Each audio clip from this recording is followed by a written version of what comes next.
মধ্যপ্রাচ্যে চলমান সংকটের পরিপ্রেক্ষিতে বিশ্ববাজারে জ্বালানি তেলের সংকট ও দাম বৃদ্ধি পাওয়ায় অবৈধভাবে জ্বালানি তেল মজুত প্রতিরোধ এবং নিরবিচ্ছিন্ন সরবরাহ নিশ্চিতে বিজিবি সদর দপ্তরের দিক নির্দেশনায় দেশের বিভিন্ন ফুয়েল ডিপোতে বিজিবি মোতায়েন করা হয়েছে।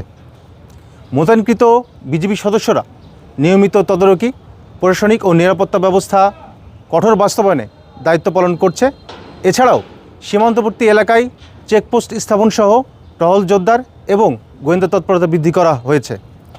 সীমান্তবর্তী আইসিপি ও এলসিপিগুলোতে নজরদারি বৃদ্ধির পাশাপাশি আমদানি রপ্তানিতে ব্যবহৃত ট্রাক লরিসহ বিভিন্ন যানবাহনে নিয়মিতভাবে তল্লাশি করা হচ্ছে।